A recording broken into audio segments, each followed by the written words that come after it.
ಮುಂಚೆ ನಮ್ಮ ಸಂಸ್ಥೆ ಹೆಸರು ಲಯನ್ಸ್ ಕ್ಲಬ್ ಇಂಟರ್ನ್ಯಾಷನಲ್ ಇತ್ತು. ಅದು ಕ್ಲಬ್ ಅಂದರೆ ಜನರಿಗೆ ಅದು ಪಕ್ಕನೆ ಅಂದರೆ ಕ್ಲಬ್ ಅಂದರೆ ನಮ್ಮ ಎಲ್ಲರ ಒಂದು ಪುಸ್ತಕ ಕೇಳಿದ್ರೆ ಏನು ನಾವು ಎನಿಸ್ತೇವೆ. ಕ್ಲಬ್ ಅಂದರೆ ಇಸ್ಪೀಟ್ ಕ್ಲಬ್ ಅದು ನಮ್ಮ ಒಂದು ಅಂದರೆ ಇಂಗ್ಲೀಷ್ ಪದ ಕ್ಲಬ್ಬಿಗೆ that's what we think club is. ಅದಕ್ಕೋಸ್ಕರ ಕ್ಲಬ್ಬಿದು ಹೆಸರು ತೆಗೆದಿದ್ದೇವೆ. ಲಯನ್ಸ್ ಸಂಸ್ಥೆ ಒಂದು ಅಂತಾರಾಷ್ಟ್ರೀಯ ಸೇವಾ ಸಂಸ್ಥೆ.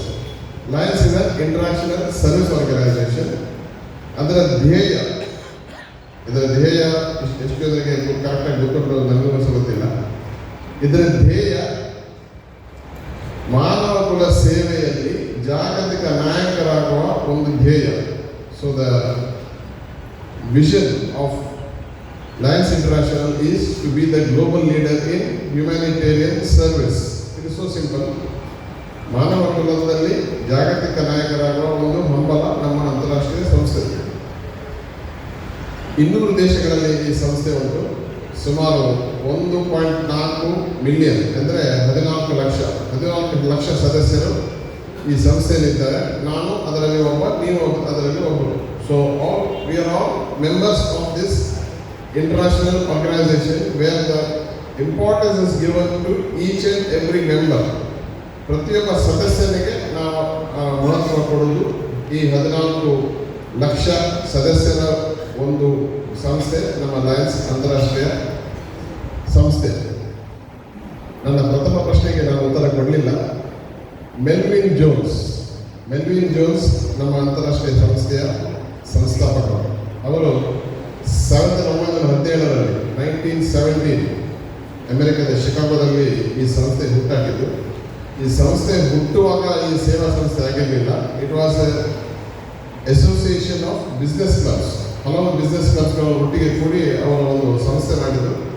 ಆದರೆ ಕೆಲವೇ ತಿಂಗಳಲ್ಲಿ ಅವರಿಗೆ ಅರಿವಾಯಿತು, ಬರೀ ಬಿಸ್ನೆಸ್ಸಿಂದ ಆದರೆ ನಮಗೆ ಸಂಸ್ಥೆ ಉಳಿಯುವುದಿಲ್ಲ. ಇತರರಿಗೆ ನಾವು ಏನಾದರೂ ಮಾಡಿದರೆ ಮಾತ್ರ ನಮ್ಮ ಸಂಸ್ಥೆಗೆ ಒಂದು ಉಳಿವು ಉಂಟು ಒಂದು ಅವರ ಮನಸ್ಸಲ್ಲಿ ಬಂತು. ಮತ್ತೆ ಅವರು ಒಂದು ವಾಕ್ಯವನ್ನು ಹೇಳಿದರು, we will not get very far until and unless we do something for others. ಇತರರಿಗೆ ಏನಾದರೂ ಮಾಡದಿದ್ದರೆ ನಾವು ಜಾಸ್ತಿ ದೂರ ಹೋಗ್ಲಿಕ್ಕೆ ಆಗುವುದಿಲ್ಲ ಎಂದು ಅವರ ಒಂದು ಮನಸ್ಸಲ್ಲಿ ಬಂತು. ಹಾಗೆ 107 ವರ್ಷಗಳ ಕಾಲ ಈ ಸಂಸ್ಥೆ ಬೆಳೆದಿದೆ ಅಥವಾ ಬಾಳಿದೆ. ಜಗತ್ತಿನಲ್ಲಿ ಕೆಲವು ಸಂಸ್ಥೆ 100 ವರ್ಷಗಳಿಗಿಂತ ಜಾಸ್ತಿ ಉಳಿದಿದೆ. ಅದರಲ್ಲಿ ನಮ್ಮ ಲಯನ್ಸ್ ಸೇವಾ ಸಂಸ್ಥೆ ಒಂದು. ನಾವೆಲ್ಲರೂ ಅದರಲ್ಲಿ ಒಂದು ಸದಸ್ಯರು. ನಾನು ಈಗ ಹೇಳಿದ್ದು ಇದು ಸಂಸ್ಥೆ ಹುಟ್ಟಿದ್ದು ಅಮೆರಿಕದ ಶಿಕಾಗೋದಲ್ಲಿ. ಸುಮಾರು 105 ವರ್ಷಗಳ ಕಾಲ ಅಮೆರಿಕದಲ್ಲಿ ಹೆಚ್ಚಿನ ಲಯನ್ಸ್ ಸದಸ್ಯರು ಅಮೆರಿಕದಲ್ಲಿದ್ದರು. ಈ 14 ಲಕ್ಷ ಸದಸ್ಯರಲ್ಲಿ ಹೆಚ್ಚಿನ ಸದಸ್ಯರು ಅಮೆರಿಕದಲ್ಲಿದ್ದರು. ಆದರೆ ಇತ್ತೀಚಿನ ಕೆಲ ವರ್ಷಗಳಲ್ಲಿ ಜಗತ್ತಿನಲ್ಲಿ ಹೆಚ್ಚಿನ ಲಯನ್ಸ್ ಸಂಸ್ಥೆ ಇರುವ ದೇಶ ಯಾವುದು ಗೊತ್ತುಂಟು ಯಾರಿಗಾದ್ರು? Yes, it is India. Give a big round of applause.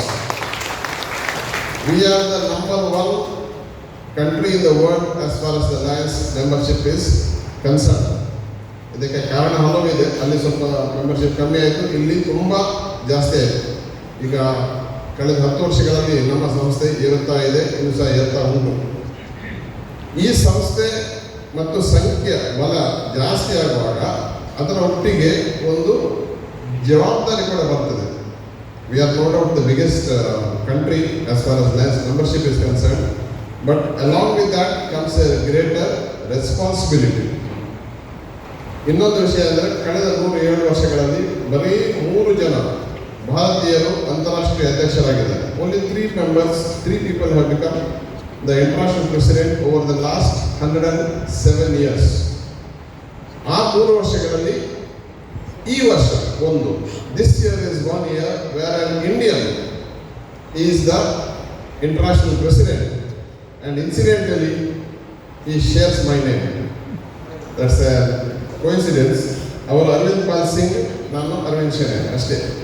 ಅಂತಾರಾಷ್ಟ್ರೀಯ ಅಧ್ಯಕ್ಷರು ಅರವಿಂದ್ ಆಗುವಾಗ ನಾನು ಸಹ ಇಲ್ಲಿ ನಿಮ್ಮ ಜಿಲ್ಲಾ ಗವರ್ನರ್ ಆಗಿ ಅರವಿಂದ್ ಆಗಿ ನಿಂತಿದ್ದೇನೆ. ಅದಕ್ಕೋಸ್ಕರ ಭಾರತಕ್ಕೆ ಇನ್ನೂ ಸಹ ದೊಡ್ಡ ಒಂದು ಜವಾಬ್ದಾರಿ. ಅಂತಾರಾಷ್ಟ್ರೀಯ ಅಧ್ಯಕ್ಷರು AP ಸಿಂಗ್ ಅವರು ಬಹಳ ಒಂದು ಉತ್ತಮ ಒಂದು ಮಾತುಗಾರರು. ಆ ಒಂದು ಅವರ ಮಾತು ಕೇಳಿದರೆ ನಮ್ಮ ಅಂತಾರಾಷ್ಟ್ರೀಯ ಕನ್ವೆನ್ಷನ್ ಆಗಿ ನಾನು ಹೋದಾಗ ಆರ್ಲೆಂಡೋ US ಹೋಗಿದ್ದೆ ನಾನು. ಅವರ ಒಂದು ಭಾಷಣಕ್ಕೆ 15,000 ಜನರನ್ನು ಅವರ ಭಾಷಣದಲ್ಲಿ ಹಿಡಿಲಿಕ್ಕೆ ಅವರಿಗೆ ಒಂದು ತಾಕತ್ತುಂಟು. ಅವರಿಗೆ ಅತ್ಯುತ್ತಮ ಅವರ ಒಂದು ಭಾಷಣಗಳು. ಅವರ ಒಂದು ಈ ವರ್ಷದ ಧ್ಯೇಯ ಎಂದರೆ, ಈ ವರ್ಷ ಕಳೆದ 3 ವರ್ಷಗಳಿಂದ ನಮ್ಮ ಅಂತಾರಾಷ್ಟ್ರೀಯ ಸಂಸ್ಥೆಯ ಧ್ಯೇಯ ಮಿಷನ್ 1.5. ಮಿಷನ್ 1.5 ಅಂದರೆ ಈಗಾಗಲೇ ನಾನು ಹೇಳಿದೆ 1.4 ಮಿಲಿಯನ್ ನಮ್ಮ ಸದಸ್ಯತನ. ಆ ಒಂದು ಸದಸ್ಯರನ್ನು ಮಿಷನ್ 1.5 ಅಂದರೆ 1.5 ಮಿಲಿಯನ್ ಸದಸ್ಯರಾಗಬೇಕು ಒಂದು ಅವರ ಒಂದು ಹಂಬಲ ಮತ್ತು ದೃಢ ನಿಶ್ಚಯ. ಅದಕ್ಕೋಸ್ಕರ ಎಲ್ಲ ಸಂಸ್ಥೆಗಳು, ಎಲ್ಲ ಸದಸ್ಯರು ಅದಕ್ಕೆ ಕೈ ಜೋಡಿಸಬೇಕೆಂದು ಅವರ ಒಂದು ವಿನಂತಿ. ಹೆಚ್ಚಿನ ಸದಸ್ಯರು ನಮ್ಮ ಸಂಸ್ಥೆಯನ್ನು ಯಾಕೆ ಸೇರಬೇಕೆಂದರೆ 3 ಮುಖ್ಯ ಕಾರಣ ಇವೆ. ಬರೀ ಒಂದು ನೀವು ಏನು ಶುಲ್ಕವನ್ನು ಕಟ್ತೀರಿ ಅದಕ್ಕೆ ಮಾತ್ರ ಅಲ್ಲ. ನಮ್ಮ ಸಂಸ್ಥೆಯಲ್ಲಿ ಹೊಸ ಸದಸ್ಯರು ಬರುವಾಗ ಹೊಸ ಯೋಚನೆ, ಹೊಸ ಆಲೋಚನೆ, ಹೊಸ ಯೋಜನೆ ಬರ್ತದೆ. We get new ideas, new projects and again new ideas. ಮತ್ತು ನಮ್ಮಲ್ಲಿ ಹೊಸ ನಾಯಕರು ಉದ್ಭವವಾಗುತ್ತೆ. ಹೊಸ ಸದಸ್ಯರು ಬರುವಾಗ ವಿ ಗೆಟ್ ನ್ಯೂ ಲೀಡರ್ಸ್. ಇನ್ನೊಂದಂದರೆ ನಮ್ಮ ಸಂಸ್ಥೆ ಸದೃಢವಾಗಿ ಬೆಳೀತದೆ. ಈ 3 ಕಾರಣಕ್ಕಾಗಿ ಅವರ ಮಿಷನ್ 1.5 ಎಂದು ಅವರು ಒತ್ತಿ ಹೇಳುವುದು. ಡಿ ಅಂದರೆ 4 ಕಂದಾಯ ಜಿಲ್ಲೆಗಳಿವೆ: ದಕ್ಷಿಣ ಕನ್ನಡ, ಹಾಸನ, ಕೊಡಗು ಮತ್ತು ಚಿಕ್ಕಮಗಳೂರು.